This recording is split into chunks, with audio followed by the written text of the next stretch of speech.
They say silence has weight. On that morning at Fort Redstone Ridge, it weighed more than the frost in the air, more than the M4s slung across 147 soldiers' chests, more than the fury in Captain Reed Slater's voice when he snapped, "You, Whitlow, take that uniform off." The words cut through the cold harder than the wind.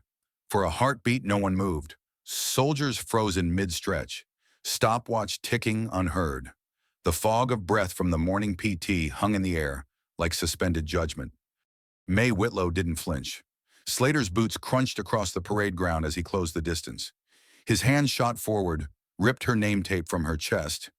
Whitlow, tearing loose with a scream of Velcro that echoed off the hills.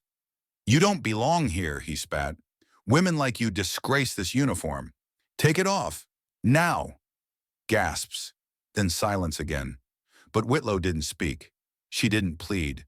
She simply nodded once.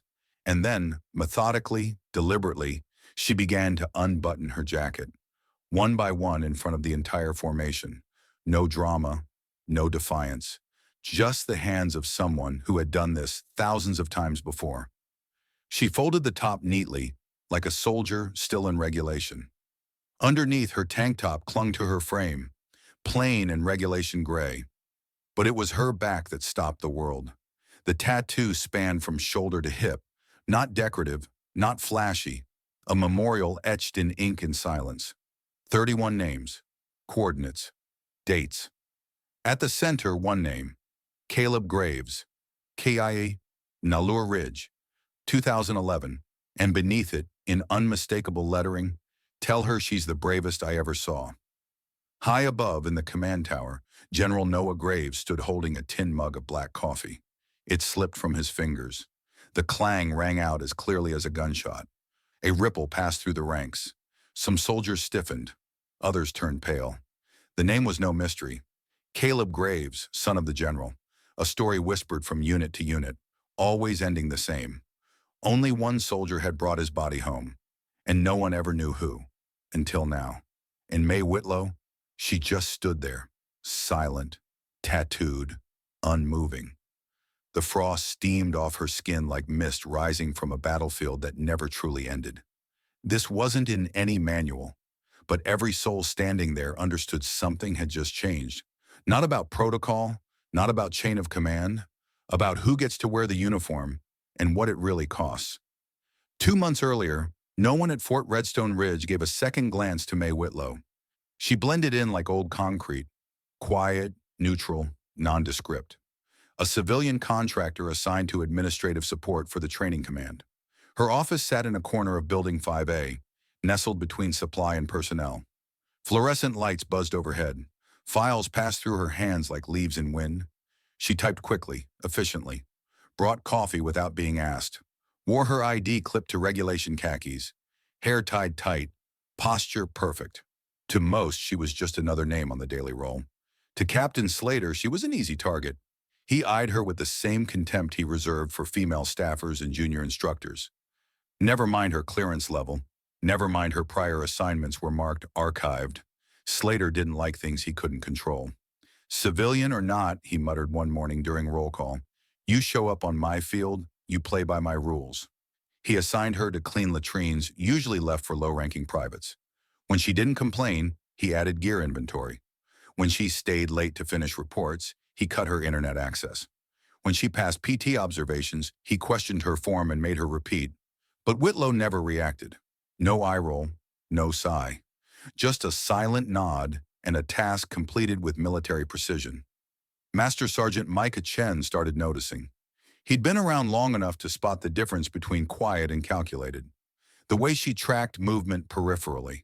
The way her fingers tapped a coded rhythm when she thought no one was watching. The way she disappeared for lunch, but always returned with mud on her boots and knuckles freshly bandaged. One afternoon, Chen leaned into her doorway. "Contractor, huh?" he asked. She looked up, expression unreadable.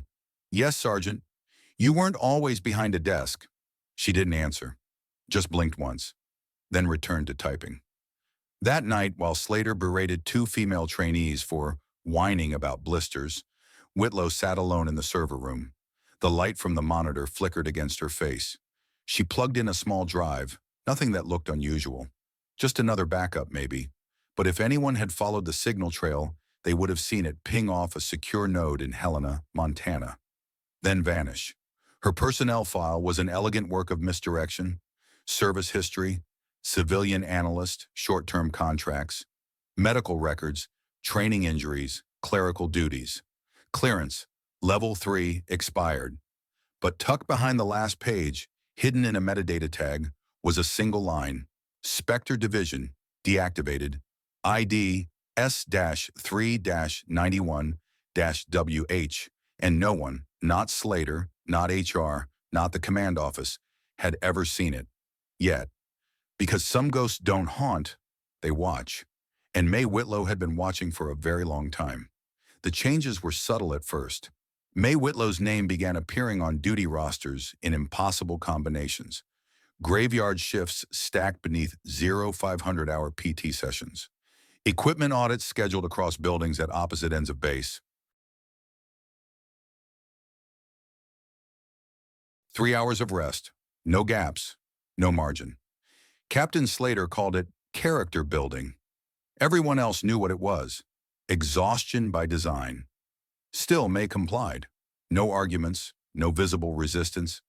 But Master Sergeant Chen saw the bruises that didn't match her tasks. Fingernail scrapes across the shoulder blade. Deep red welts around her wrists, hidden beneath long sleeves but visible when she reached too far across a desk. He pulled her aside once. "You don't have to take this." She met his eyes just for a second. "I've taken worse," then turned and walked back into the filing room. Late one night, in her tiny off-base apartment, Mae dialed a number from memory. The line crackled. She spoke softly, deliberately. "No, I'm still good, just need a little more time." A pause. "Yes, I know what I said, but this isn't just about me anymore." Another silence. "5 lives already fractured, 1 nearly lost. That's enough." She hung up, eyes closed, then pulled out a folder from under the floorboard.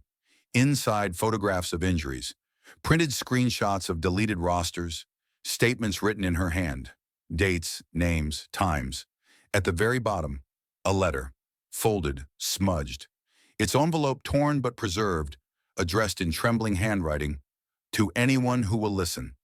It had come months ago, from a mother in northern Iowa. Her daughter, Private Elise Hallen, had gone through selection at Redstone Ridge. She didn't make it. Not because she lacked strength, but because someone in command broke her piece by piece, and no one intervened. She had left behind this letter, and a line Mae had never forgotten. "He told me I wasn't built for war, but I was never at war with the enemy. I was at war with him." The mother had tried every channel, IG, ombudsman, chain of command. Doors kept closing. Records vanished. In a last act of desperation, someone whispered a name. "Find Whitlow. If anyone still watches, it's her."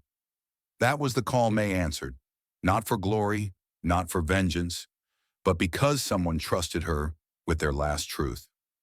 The next day, while Slater barked at candidates on the range, Mae stood by the back fence of the obstacle course, watching, silent. Behind her sunglasses, her eyes tracked not just movement, but intent. She wasn't gathering evidence anymore. She was preparing to make it undeniable. Slater had started a game of attrition, but he didn't realize something. Mae Whitlow had once survived a battlefield with no name. This was just paperwork. The sky over Fort Redstone Ridge was still pink when the announcement crackled over the loudspeakers. Formation moved to Parade Ground Alpha. Full turnout. Inspection by base command. It was unusual. General Graves rarely visited selection formations, but his presence sent a jolt through the chain of command. Uniforms were checked twice, flags raised an inch higher, and Captain Slater, for the first time in weeks, looked nervous. He had reason to be. Mae Whitlow had been quiet, too quiet, and his instincts, those shallow, self-preserving reflexes, told him something was shifting, so he struck first.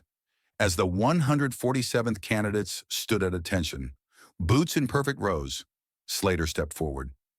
"Before we begin," he called, loud and confident, "I must address a breach of integrity in our support staff." Heads turned. Mae stood 3 rows back, hands folded behind her back, still in her contractor uniform, unassuming, unarmed. "This woman," Slater barked, pointing, "has falsified records, compromised candidate confidentiality, and acted in direct violation of base ethics protocols." Murmurs rippled. "Effective immediately," he continued. "She is to surrender her uniform as evidence, in front of this formation. Now." Silence. General Graves hadn't arrived yet, and Slater was counting on that. Mae looked straight ahead. No blink, no protest. "Sir," she said evenly, "regulation requires written orders. A female officer present, chain of custody forms, witnesses." Slater's face flushed crimson. "I gave you an order, Whitlow. Take it off, or be removed by force." Something shifted in the air. A few soldiers exchanged glances. Master Sergeant Chen clenched his jaw. Private Shay Carter balled her fists so tight her knuckles whitened. But no one moved. Mae turned slowly to face them, her voice low but steady. "If this is to be the moment, I ask only that you all remember it." She unzipped the jacket, folded it neatly, placed it on the concrete with reverence. When she turned, the first reaction was confusion, then realization, then silence so deep it drowned breath. The tattoo across her back wasn't art. It was scripture. 31 names, each inked with date and coordinate. Each line a farewell no ceremony had honored. But at the center, framed by shoulder blades carved by time, was one name. Caleb Graves, Nallur Ridge, KIA, 2011. And beneath it, in soft script, "Tell her she's the bravest I ever saw." The crowd stilled.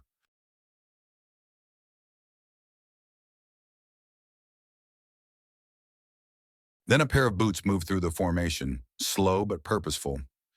General Noah Graves stepped forward, eyes locked on the name. His voice when it came was quieter than expected, but harder than steel. "Colonel Whitlow." Mae turned, saluted, bare shoulders still. "Retired, sir. Contractor now." Graves didn't return the salute. He stepped one pace closer, his voice barely above breath. "You carried my son home when everyone else gave up." Mae said nothing, but her stillness said everything. Behind them, Slater stammered, "There's no record of any of this." Graves turned to face him. "Exactly." The silence after General Graves' words was heavier than any order ever shouted. Captain Slater tried to speak again, but nothing coherent came out. His carefully cultivated mask, the posture, the voice, the rank had cracked. "This isn't possible," he whispered. She's just admin." Graves didn't raise his voice. "She's the reason your training grounds still exist.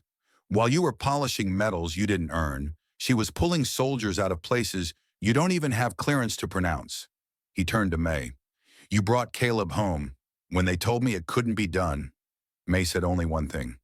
"He asked me to." Graves nodded. A sharp breath. A blink too long. Then he looked at the MPs standing nearby. "Captain Reed Slater," he said evenly, "you're hereby relieved of duty. Charges to follow: abuse of authority, falsifying records, dereliction of command, and conduct unbecoming an officer." As they stepped forward, Slater's last weapon, entitlement, bared its teeth. "My father's a general. He'll bury this." Graves didn't flinch. "Your father is already under investigation. That rot stops here." Mae didn't watch Slater being led away. Instead, she walked quietly toward the line of female soldiers he had humiliated.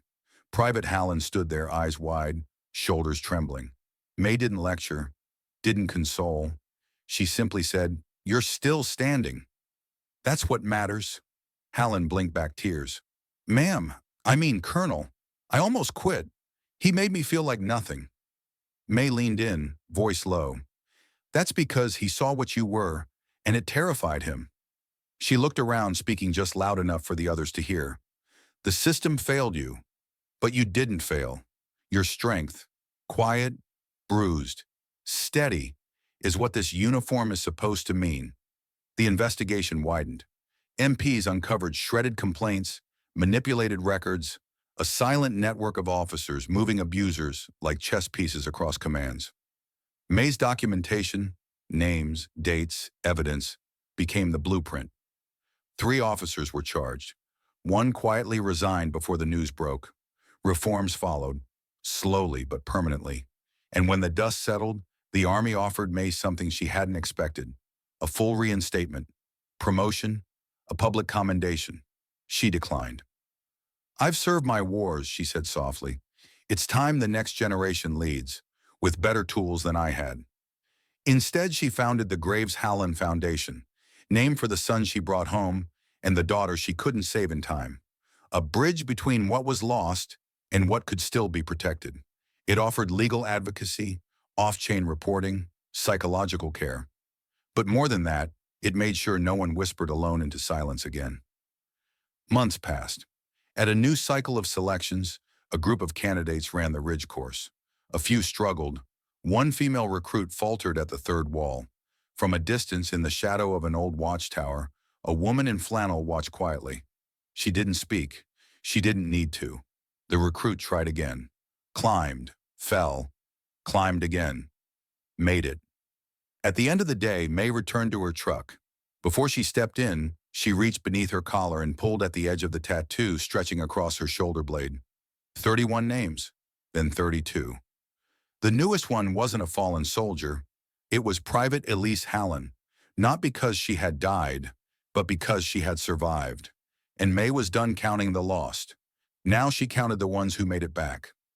Later that month, at a quiet grave in Snowbridge Cemetery, General Graves met her beside a headstone etched simply, "Caleb Graves, 1987 to 2011.